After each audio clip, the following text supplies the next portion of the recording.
Olá, amados, paz e bem. Estou aqui para os comentários da lição desta semana. Lições Bíblicas, editora CPAD, classe de jovens, quarto trimestre de 2023. A nossa última lição do nosso último trimestre de 2023. Estamos nos despedindo do ano de 2023 e em breve nós estaremos começando o ano de 2024. E o EBDinfoco.com continua com você que faz uso do conteúdo das lições bíblicas da editora CPAD. Por isso, nosso agradecimento, louvamos a Deus pela vida de cada um de vocês, dos irmãos inscritos aqui no canal do EBD em Foco no YouTube e também e todos os assinantes da plataforma do EBDinfoco.com. Nosso muito obrigado, que Deus em Cristo os abençoe grandemente. É sempre um privilégio tê-los por aqui, fazendo parte de todo esse projeto. Vocês abençoam as nossas vidas e nós, com certeza, cremos que Deus tem abençoado a vida de vocês através do EBDinfoco.com. Então, nós nos despedimos do ano de 2023, encerramos mais um trimestre, encerramos mais um ano, mas 2024, querendo Deus, nós estaremos juntos para mais um projeto de acompanhá-los e fomentar a vocês um conteúdo de qualidade para que a aula de vocês seja uma aula de excelência. A lição de hoje é a lição de número 14, né? Esse trimestre teve uma lição a mais e o tema da lição, fé para crer no fim da história e na condenação eterna. A lição de hoje ela tende a ser mais pequena, né? O nosso comentário deve ser menor, porque a lição em si é menor. Apenas 2 tópicos com subtópicos bastante reduzidos.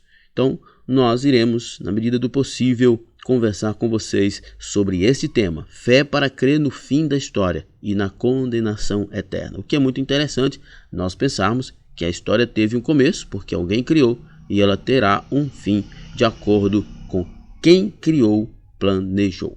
Lembrando que se você se tornar um assinante do EBDinfoco.com, você vai ter o conteúdo das revistas da CPAD 100% baseado na revista, com imagens de qualidade e prontos para serem usados através de slides. Isso mesmo, você que gosta de ministrar na sua igreja em slides PowerPoint, então seja um assinante do EBDinfoco.com. Aí você terá os slides da revista da CPAD 100% baseados na revista, com imagem de qualidade e prontos para serem usados.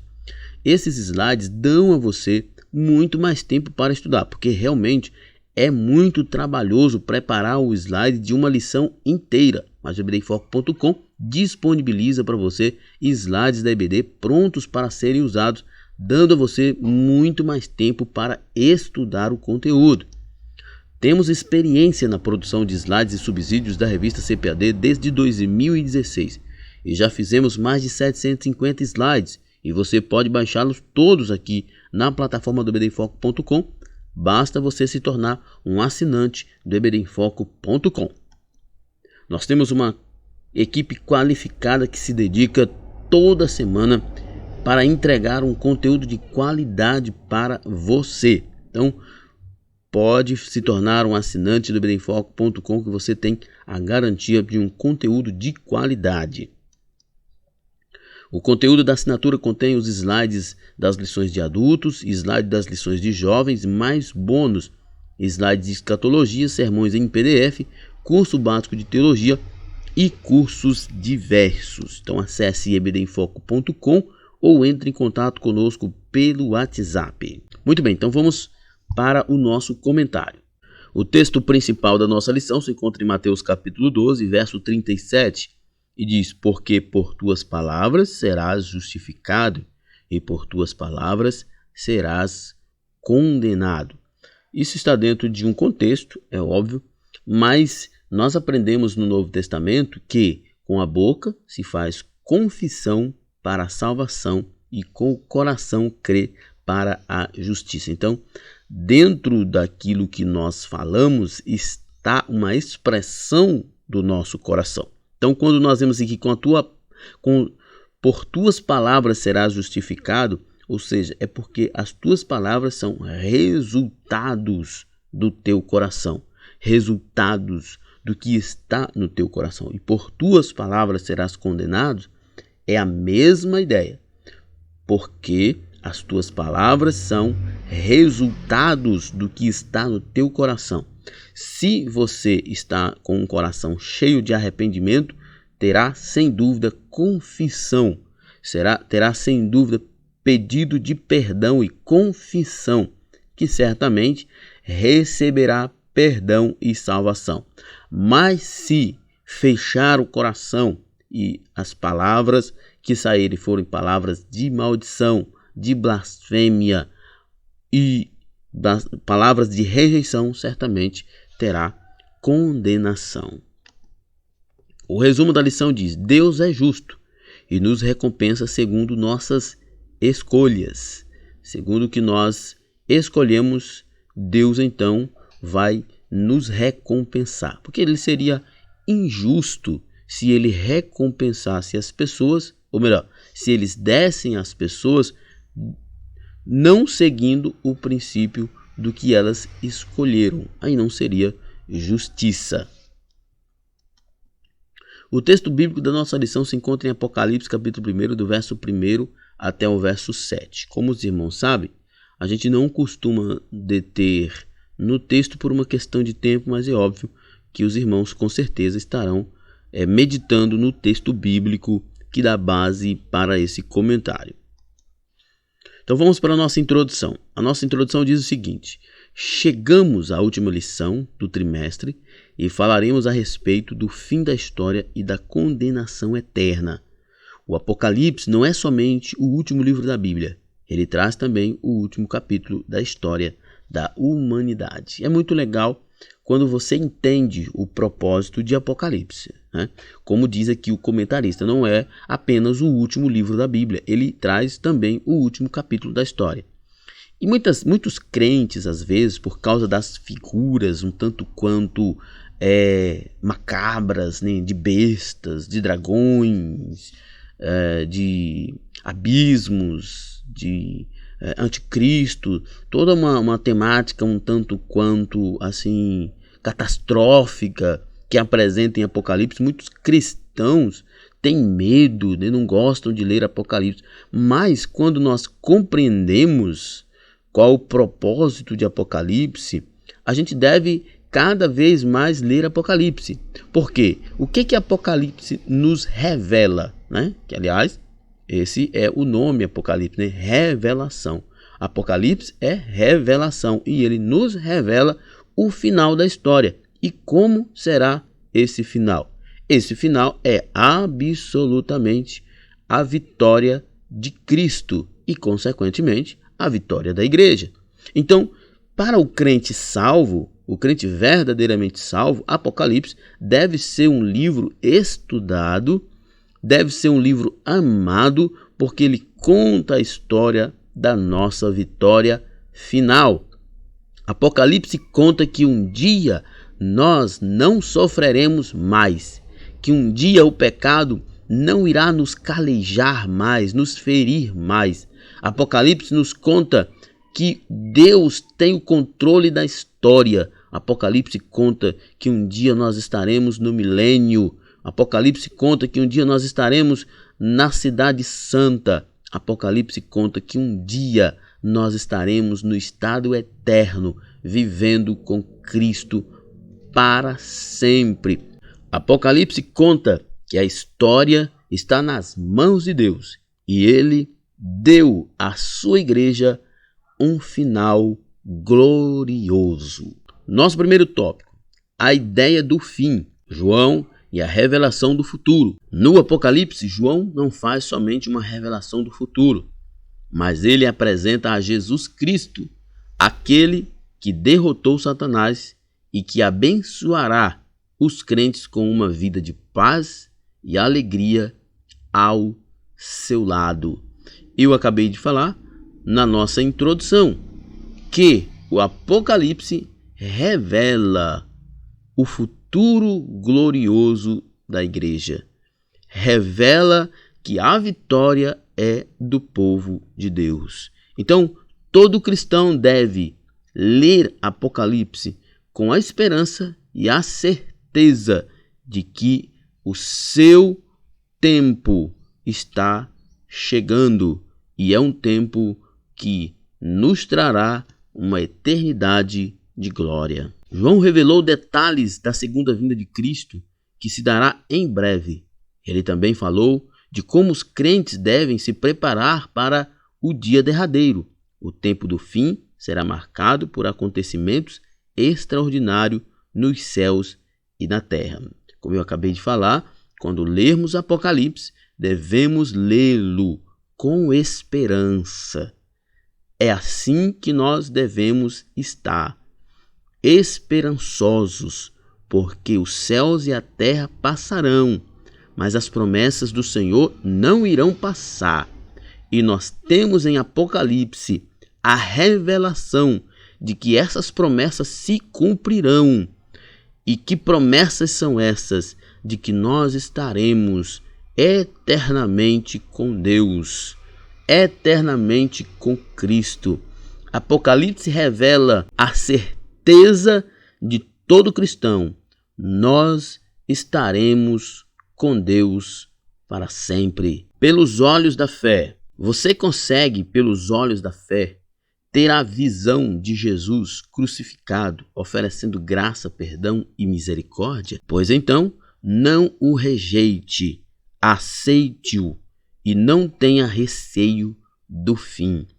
Na cruz, o fim foi determinado como um dia de glória.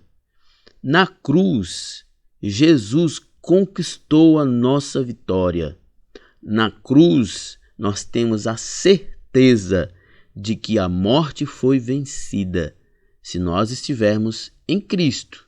É claro, é por isso que o comentarista diz aqui: pois então não rejeite, aceite-o, aceite a Jesus e não tenha medo do fim. Quem está em Cristo é nova criatura. Quem está em Cristo tem segurança de um futuro que jamais será afetado pelos terrores, pelos males, consequências do pecado. Quem está em Cristo estará seguro. Quem está em Cristo estará em Cristo agora e estará com Ele eternamente. As coisas que hão de acontecer são eventos futuros relacionados à volta de Cristo. Elas ocupam a maior parte do Apocalipse e vão do capítulo 4 ao 22. Interessante, né? Que nós devemos, então, quando você lê o livro de Apocalipse, ter essa percepção. O que trata a parte do livro de Apocalipse, que efetivamente fala do futuro, dos momentos finais da igreja na terra, são do capítulo 4 ao capítulo 22. Do capítulo 1 até o capítulo 3 são introduções e algumas informações às igrejas locais da época. Mas a partir do capítulo 4 nós temos então os relatos do fim. Mas sabemos que é preciso fé para crer no Deus que criou todas as coisas no início e que tem o controle do fim da história. Quando o texto de Apocalipse diz que viu o livro, né, que o cordeiro abriu o selo, isso significa que ele tem o poder da história, tem o controle da história. Quando nós vemos Apocalipse com essas referências do cordeiro abrindo os selos do livro, dos livros, que são vários livros, tudo isso traz uma referência de que a história foi escrita e de que Deus tem o controle de tudo. Então, como diz o comentarista aqui, sabemos que é preciso fé para crer no Deus que criou todas as coisas no início e que tem o controle do fim da história também. Ele é o autor de toda a história e ele tem o controle de tudo. Segundo tópico, a ideia cristã da condenação eterna. Uma decisão pessoal. A condenação eterna será uma recompensa para aqueles que deliberadamente rejeitaram o Pai e o Filho em suas vidas. As pessoas geralmente têm uma concepção tanto quanto equivocada sobre Deus. As pessoas pensam que o amor de Deus e a bondade de Deus, elas são levianas, né? Que bondade e amor para as pessoas na perspectiva pós-moderna está dentro de um contexto permissivo, que quem ama, quem é bom permite, não julga, não condena, não repreende, não corrige. E a gente precisa ter cuidado quanto a essas definições pós-modernas de amor e bondade, porque o amor e a bondade de Deus não estão relacionados à permissividade. O amor e a bondade de Deus estão diretamente relacionados ao seu caráter, a quem ele é e ao que ele fez por nós. Ele morreu na cruz do Calvário por nós. Se você pensa que morrer na cruz do Calvário não é uma expressão de amor e de bondade, então eu não sei o que é que você pensa, o que é amor e bondade. A pós-modernidade diz que amor e bondade não é morrer na cruz. A pós-modernidade diz que amor e bondade é permitir você viver o que você quer viver. O que a sua carne desejar, você ter. É isso que a pós-modernidade diz que é amor e bondade. Para a pós-modernidade, um Deus amoroso e bondoso é que me permite a viver o que eu quero viver, mesmo que eu viva a mais profunda depravação, a mais profunda imoralidade e incredulidade. Para eles, amor se expressa nessa permissividade, mas não é isso que a Bíblia nos revela. O amor, né, me lembro de uma frase até em uma charge, né, numa fotozinha, que tinha uma cruz e alguém colocou assim: por muito tempo eu pensei que o símbolo do amor era o coração, mas em Jesus eu percebi que o símbolo do amor é uma cruz. Amar é fazer o que Jesus fez, é me livrar de mim mesmo porque sou mau, é me livrar da condenação, mesmo que ele teria que morrer por mim. Isso é amor. Morrer por mim numa cruz para que eu não fosse condenado, isso é amor. Agora, permitir que eu viva a minha própria destruição, isso não é amor. E esse não é o nosso Deus, esse não é o Deus da Bíblia, não é o Jesus da Bíblia. A pós-modernidade quer que você pense que é isso que Deus pensa, que é assim que Deus age, mas isso é mentira. Então nós precisamos entender. Como diz aqui o texto, a condenação eterna será uma recompensa para aqueles que deliberadamente rejeitaram o Pai e o Filho em suas vidas. Né? Se você rejeitou aquilo que Deus propôs, então não tem como você ser salvo por ele. Porque uma vez que você rejeita aquilo que Deus propõe, você rejeita o próprio Deus. E se Deus é o único que pode salvar, então você não pode rejeitar aquilo que ele propõe para a sua salvação. E o que ele propõe para a nossa salvação é que nós nos arrependamos dos nossos pecados. O que ele propõe através do Evangelho de Cristo é que nós neguemos a nós mesmos, tomemos a nossa cruz e sigamos a Jesus. Vivamos a vida de Jesus.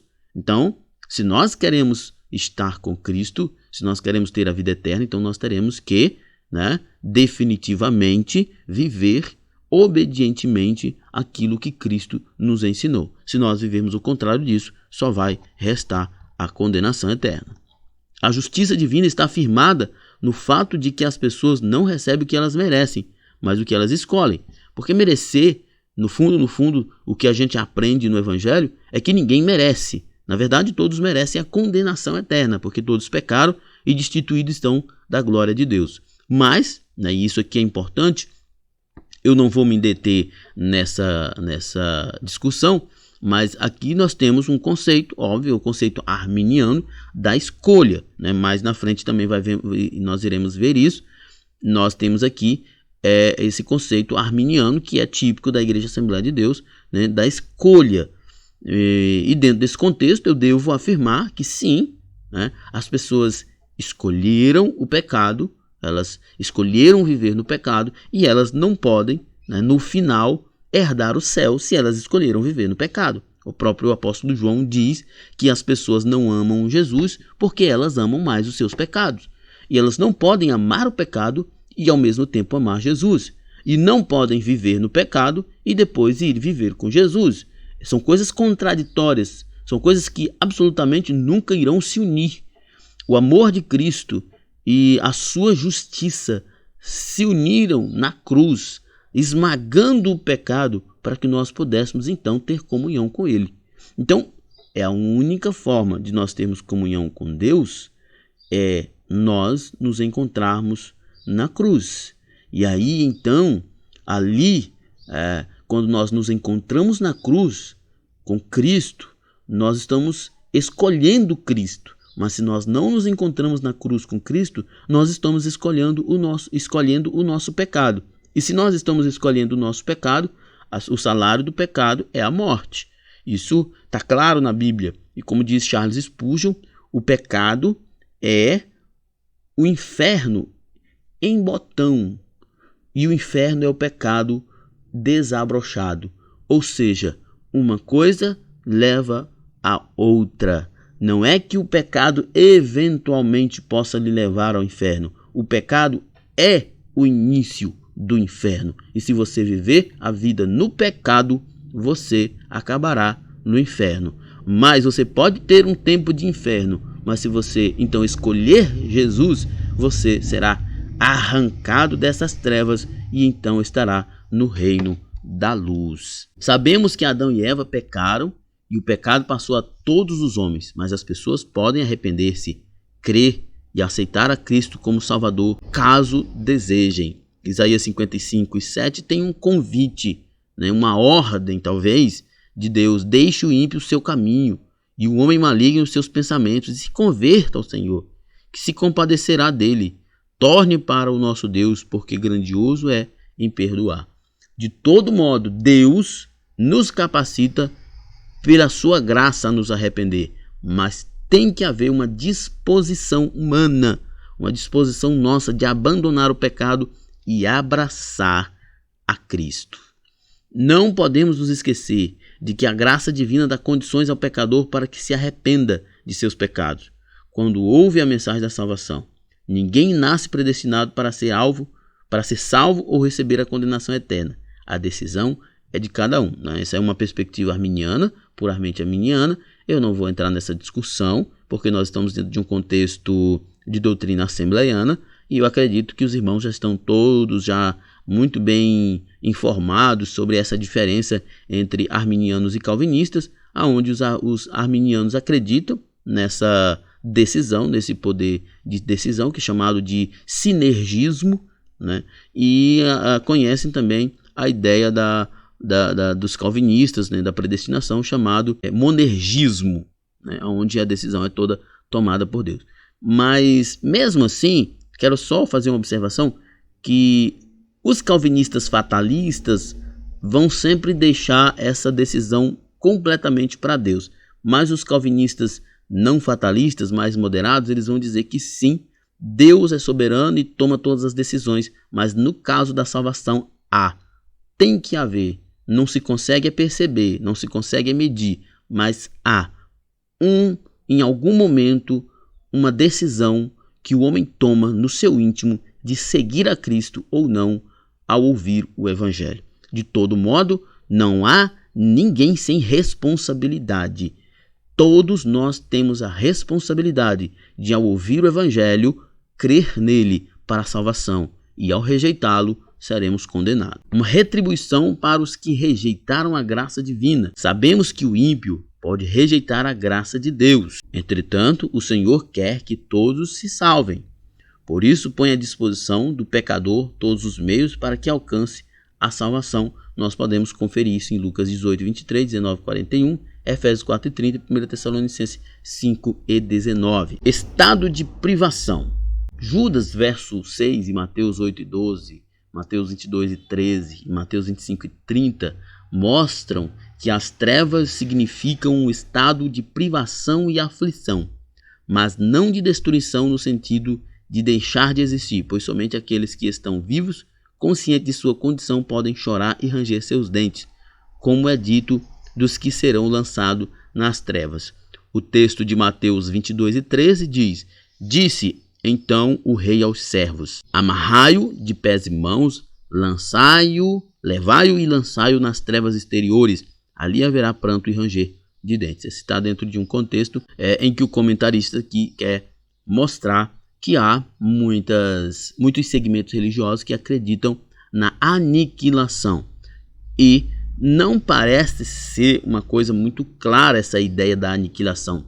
Parece mais que a condenação eterna, a exemplo da salvação eterna, é de fato salvação eterna ou condenação eterna no sentido temporal, ou seja, no sentido cronológico, de que a pessoa estará ali de eternidade em eternidade por muitos e muitos tempos, que aqui a gente não vai saber precisar porque não há uma clareza bíblica, mas a ideia é, se nós cremos, né, é isso que o comentarista quer transmitir, se nós cremos numa salvação eterna ao lado de Jesus, que nunca irá se acabar, é possível que a ideia da condenação eterna tenha a mesma durabilidade. O castigo eterno é posto em contraste com a vida eterna. Segundo Mateus 25:46, a morte é um estado e não apenas um acontecimento. Interessante isso, né? Que a morte é um estado e não um acontecimento, porque quando é um acontecimento, se resume a um dia. Um estado é continuamente. O apóstolo Paulo diz que a inclinação da carne é morte, Romanos 8:6. Ou seja, ele não diz que a inclinação da carne causa morte, mas diz que tal inclinação é a própria morte, um estado total de privação da presença de Deus. E dentro desse contexto que Paulo fala em Romanos 8, também em Gálatas, Efésios também ele fala sobre isso, é que quando você vive na carne, no sentido vive no pecado, você já está experimentando a morte, né? Já está experimentando a morte. Quem está no pecado já está morto, né? Precisa ser vivificado, precisa ser ressuscitado.